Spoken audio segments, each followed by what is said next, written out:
Hello, my Bill 5000 Nation. How's everyone doing today? Hopefully, everyone's having a great day. If not, I hope it gets better from here.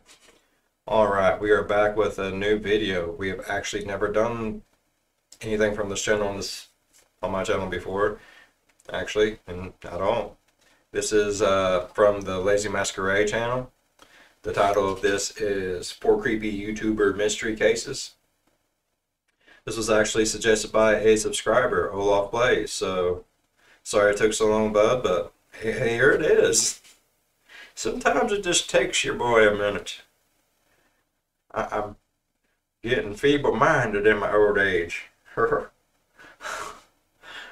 let's go ahead and get into this story, because I'm actually quite excited. I've never watched Lazy Masquerade channel at all.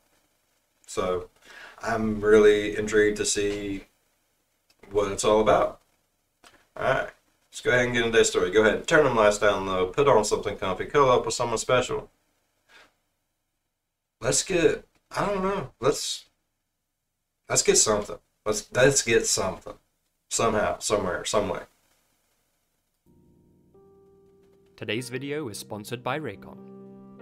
Co-founded by Ray J, Raycon have been shaking up the electronics industry recently by designing wireless earbuds that start at about half the price of any other premium products on the market, and sound just as amazing as any other top audio brands you know. They've become the obsession of celebrities from Snoop Dogg to J.R. Smith, and it's really easier to see why.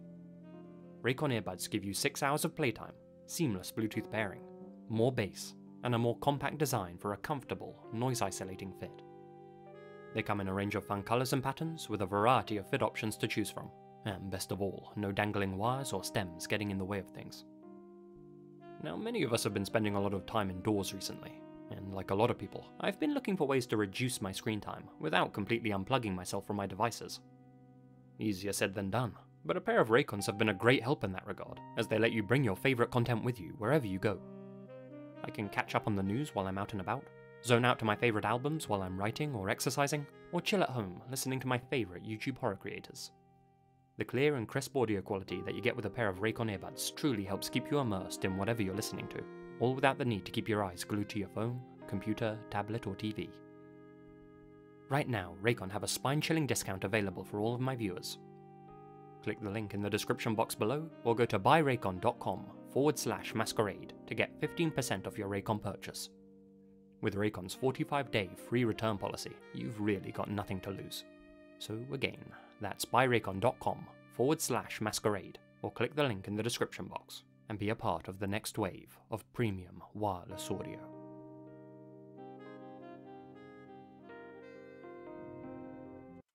Definitely not a Mr. Bond commercial, though.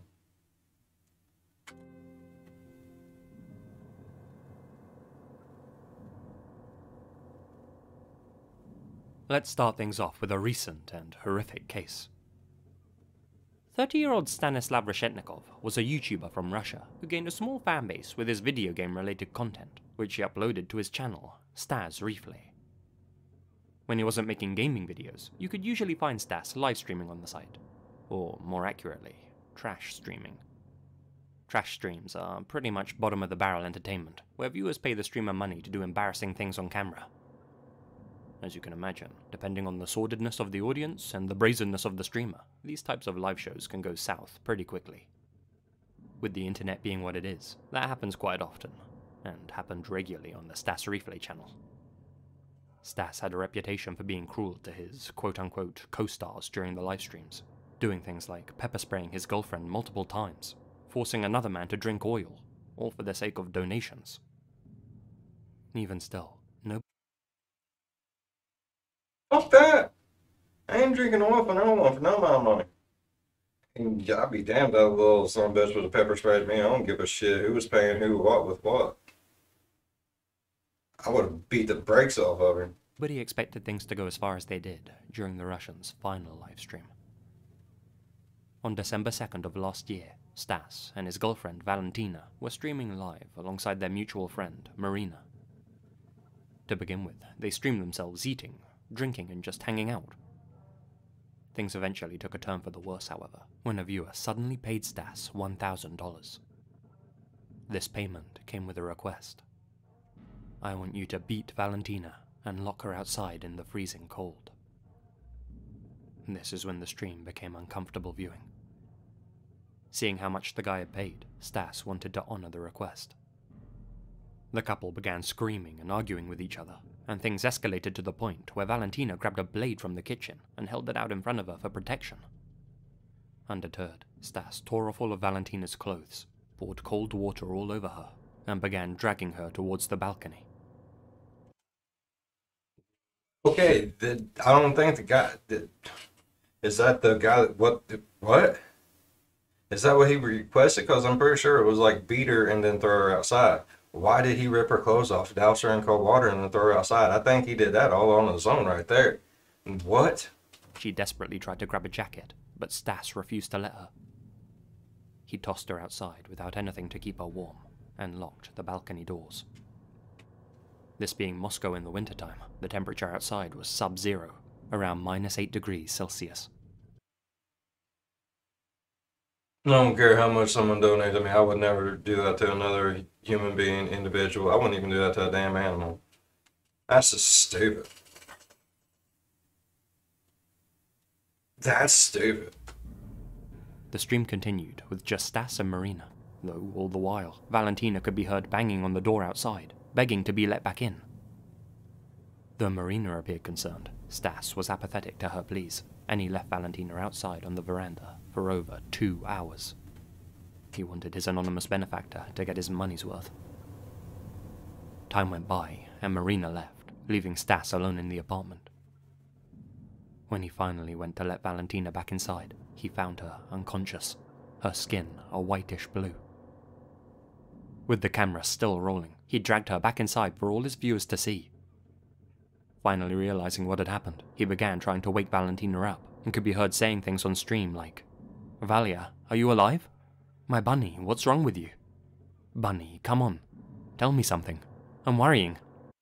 You just threw her ass outside on the damn veranda in Moscow winter time, covered in water with no damn clothes on.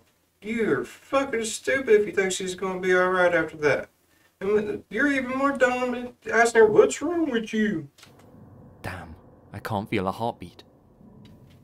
He continued to try and revive her, feebly giving her mouth-to-mouth resuscitation, but by that point, it was far too late. Valentina had perished in the cold. She was just 28 years old.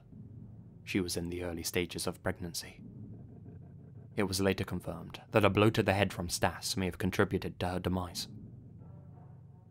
In the final stages of the livestream, Stas picked up his lifeless girlfriend and placed her on the sofa behind him, before sitting back down in his gamer chair to address his viewers directly. "Guys, no pulse. She's pale. She's not breathing." He then finally decided to call an ambulance. He continued to stream while he waited for help to arrive, playing music and zooming the camera in on Valentina's face. He was still streaming when the medics arrived to pronounce Valentina. They asked Stas to stop streaming while they worked, but he didn't. He streamed the whole thing. By this point, he had over 1,500 viewers still tuned in, and continued to receive donations from people, telling him not to end the stream. He obliged them, and continued streaming for an additional 2 hours after the medics left with Valentina. The authorities later came to pick him up. As this all happened so recently, the case against Stas is still ongoing, and he's currently being held by the authorities. Unfortunately, due to Russia's lax laws, if it's deemed in court that his actions led to Valentina's passing, he only faces up to 2 years in prison. He still maintains that he didn't do anything wrong. Unfortunately, though the Stas replay channel's now gone, there are still many other channels like his that continue to make this type of horrific content, especially in Russia. As long as there's a market for live torment, these types of trash streamers will continue to exist. It's unsettling to think how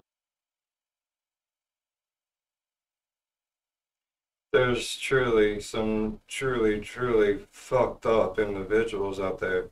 What in the hell? Like, that's a thing? No, like, if you want...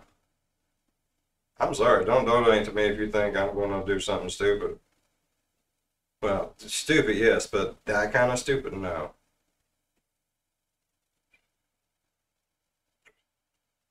And the most he could get is like 2 years. How about we just beat the shit out of him, cover him in water, throw him outside to freeze to death for a couple hours, see how he feels, and then give him 2 years if he lives on top of that.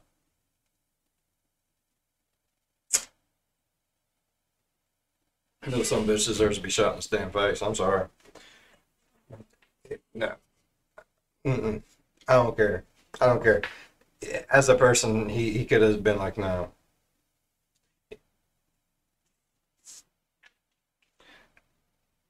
I don't care how much someone would donate to me or do or give. No. No. I would never do something like that. That's so stupid. If you donate to me and tell me be nice to someone, I can do that. Donate to me because you just want to. That's fine. Don't no. You're not going. I don't give a damn how much money you send me. I'm not going to beat the shit out of no one and throw them outside in the cold. That ain't happening. You might as well keep your money on that one, bud. Why? Because I have a choice. He had a choice. He chose wrong. How many ordinary people there are who get a kick out of watching this type of stream. Though nobody will ever admit it, I guarantee that it's far more people than you'd like to believe.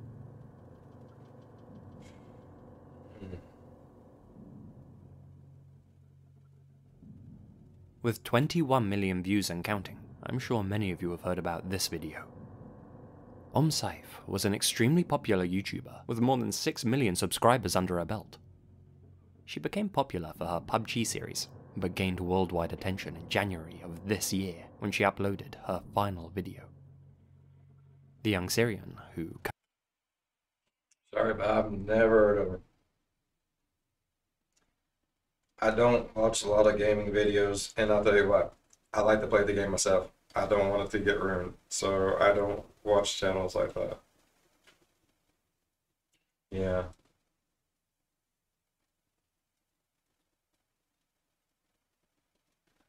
My kids do though. They love watching other people play video games. Like they'll literally have me go out and get them a game, and instead of playing it, they'll watch other people play it. It's like, what's the point of having it? Because I wanted it. currently lives in Turkey, posted a 30-second clip in which she addressed the camera directly, saying that she was quitting YouTube for good. This announcement was unexpected for sure, and caught everyone off guard. There was nothing in her previous uploads that suggested she was going to stop making content. This all seemed so sudden. But it's not what she said in the video that gained such widespread attention, but what she communicated with her hand.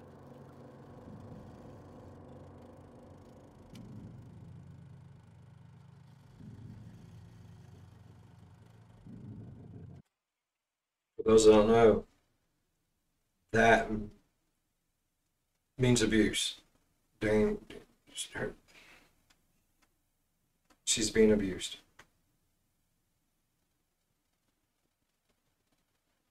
In some way, shape, or form.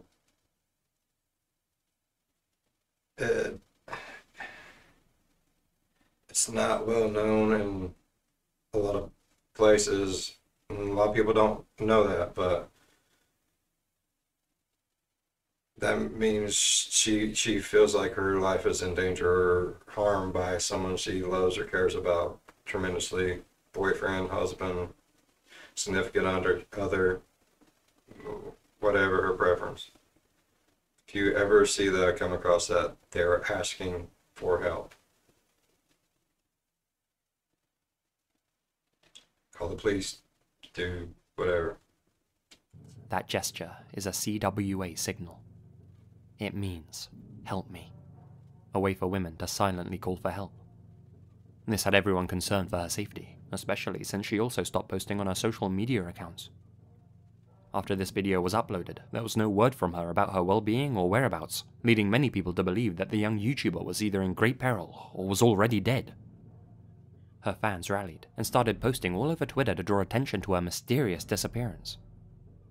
This caught the eye of the BBC, who were able to track down the lost YouTuber for an interview on January 14th. That was amazing news. She was still alive. However, concern about her well-being still persists even now. In the interview, she seemed very uncomfortable and only gave short, uninformative answers to all of the questions posed to her. What's more, the interviewer never once asked about her hand signal or why she made it. Because you're not supposed to. In the eyes of most of her loyal fanbase, Safe is still far from safe, and nothing more has been heard from her since that interview. Which begs the questions: where is she now, and is she okay?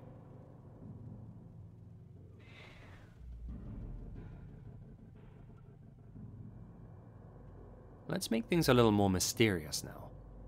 I'm not sure how well known this one is, but it makes for a nice cryptic addition to this video. Unfavorable Semicircle was a YouTube channel, well, up until it was taken down by YouTube back in 2016.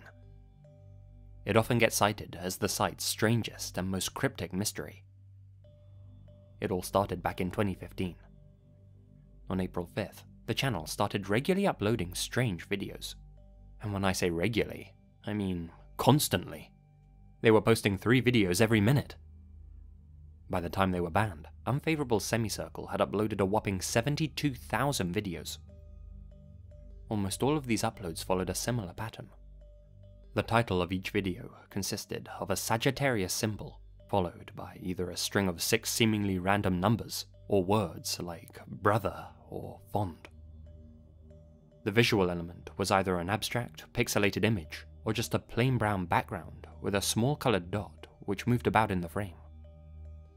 As for the audio, some had a man's distorted, muffled voice reading out a series of letters or numbers. Others had a creepy humming in the background, and some videos were eerily silent. Most were about 5 seconds in length, though occasionally they would upload extremely long videos too. One was over 11 hours. For a long time, this channel went unnoticed, but the puzzling nature of its uploads eventually caught the eye of several internet groups and media outlets, including, again, the BBC, and pretty soon, the Unfavorable Semicircle channel started gaining traffic. Mystery lovers, code breakers, and conspiracy theorists all came together and started pitching their theories as to what Unfavorable Semicircle was all about. This all resulted in the creation of a subreddit that revolved around discussing the channel, its members dedicated to cracking the Unfavorable Semicircle mystery. Even though the channel has since been taken down, speculation continues to persist to this day. Some believe the channel was simply an ARG, or alternate reality game. However, that doesn't make much sense for several reasons. Sure, ARGs have been around for a long time, but they've only really gained popularity in the last few years. Most popular examples of ARGs came after the channel was removed from YouTube. What's more, the channel never pointed its viewers anywhere. That completely takes the game out of ARG. Whoever was making these videos was extremely dedicated to doing so, what with them constantly posting new ones on a minute-by-minute basis, each of them unique in their own little way.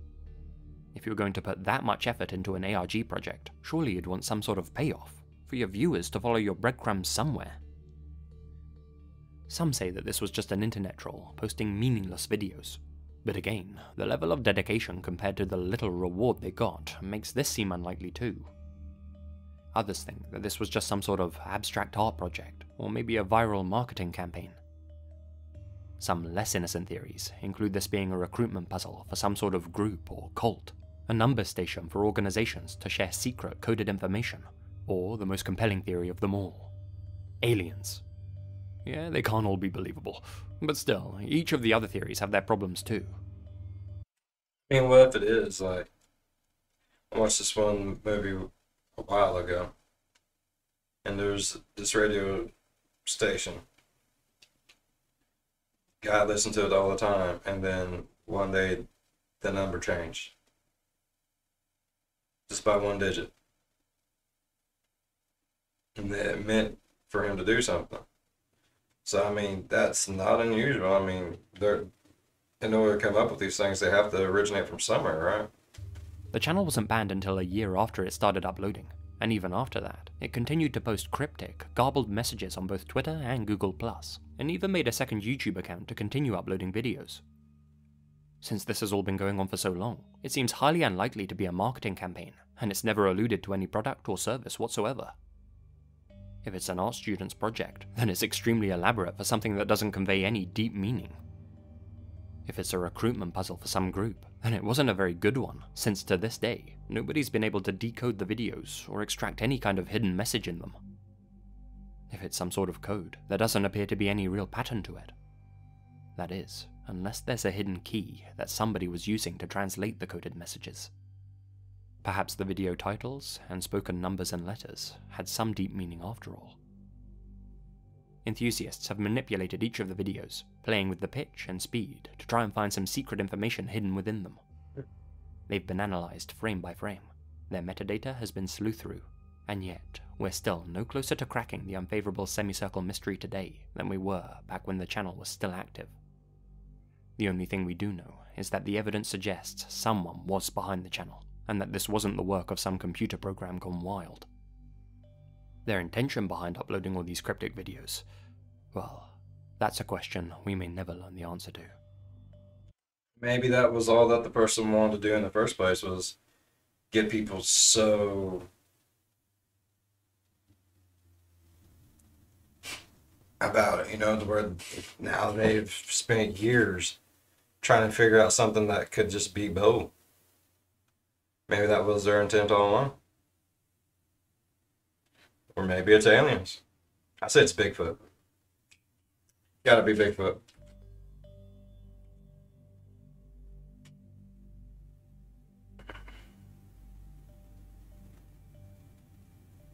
With close to 1 million subscribers, Nissan Khan, a young man from New Delhi, had built himself quite a successful YouTube channel. He became famous for his bike stunts, with his most popular video garnering more than 25 million views. The guy's algorithm game was strong. Unfortunately, so was his taste for revenge. Too cheesy? Well anyway, if you head over to Nisman's channel, you'll see that he posted a number of videos alongside his girlfriend.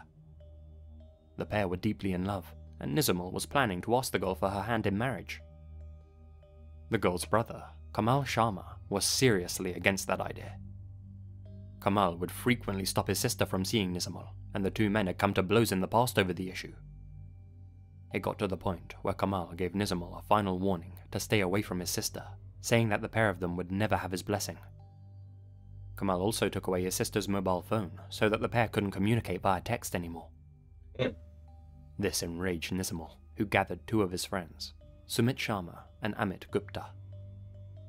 Together, the three of them began planning how they were going to take Kamal out of the picture. On October 28th of last year, They was just going run away and damn. Nah, they said, fuck plan A, fuck plan B, let's just go to plan kill. Kamal was riding his bike home after a long day at work.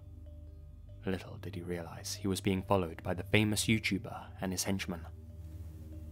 When Kamal exited an elevated road near Iskal Temple, Nizamal, Sumit, and Amit, all on the same bike, rode up behind him and shot Kamal in the back at point-blank range. They then quickly sped off into the night. No witnesses, no evidence to link them to the incident, no problems. Kamal was later found and rushed to the hospital, but he didn't survive. To begin with, So the perfect crime. So how do we know about it? Let me guess, did they put a YouTube video up about it? the authorities thought that this was just a random act of road rage. But after examining the CCTV footage from over 80 cameras in the area, they noticed 3 men on a single bike had been following Kamal from his workplace that evening. All their faces were concealed, but they had their hunches about who one of them might be. They decided to check the CDR, or call detail record, of Kamal's sister's phone and look. Why are they holding hands?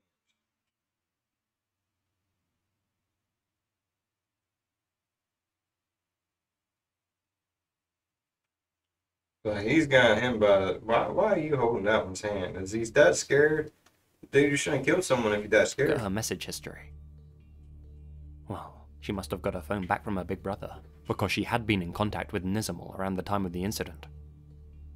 It hasn't been revealed what the pair of them were messaging about, but investigators were able to use this data to pinpoint where Nizimal was when Kamal's life was taken. Sure enough, his location matched up with that of the 3 men on the bike. Realizing he was in over his head, Nizimal quickly admitted to what he had done and why he had done it.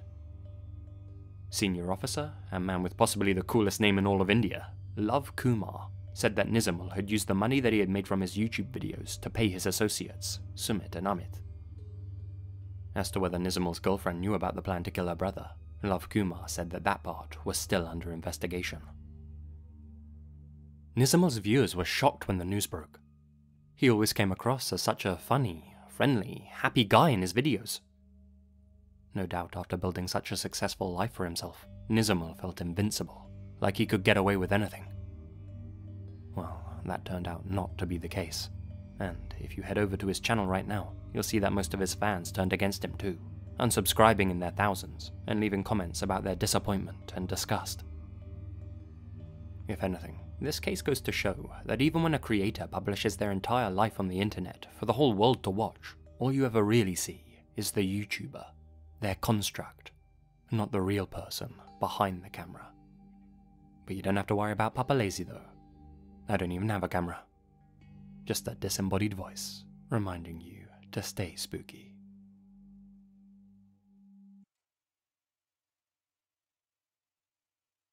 That was pretty damn good.